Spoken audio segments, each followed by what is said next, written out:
سلام يا اصحابنا. عندك يا علي احمد؟ عندك يا مطهر القاضي؟ عندك يا حاتم المطوع؟ أقف قائلا: سلام عليكم ورحمة ربي لكم تنزلا، للجموع أكملا، مخصوص من الواصلين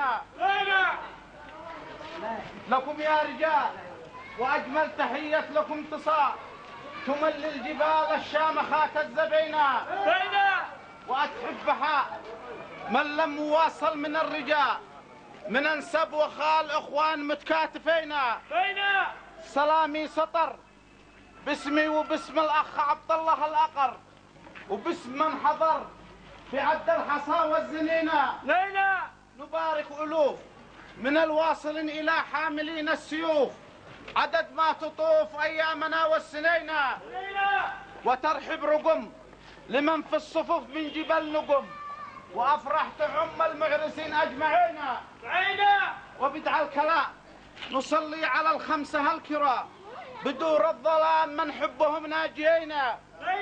اعزائنا كل الحضور ذي امامنا، وجب علمنا بالوصل يا حاضرين.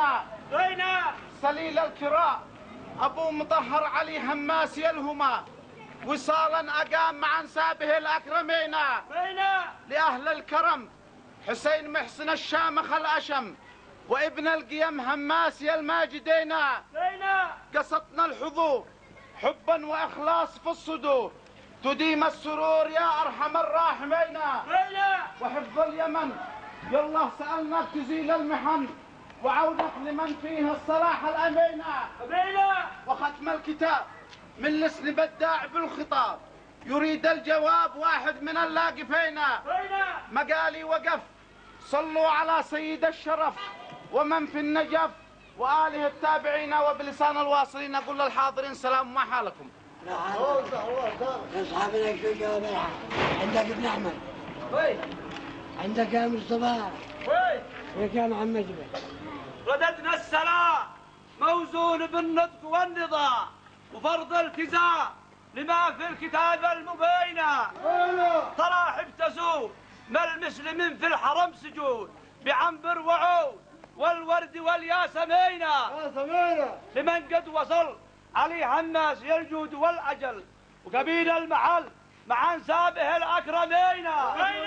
لعرس يقام لعلي وحسن بدور التمام، بني الهما حسين محسن أخينا.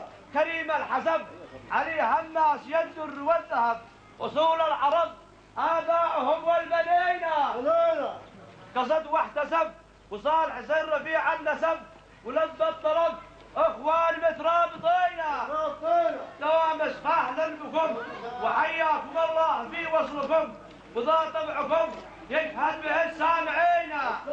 دوام السرور سالناك يا ربنا يا غفور، بحامي ونور لاخواننا المعرسين. ومسك الختام نصلي على سيد العنا واله دوام اهل الكساء اجمعين. وبلسان الحاضرين اقول للواصلين اهلا وسهلا ومرحبا.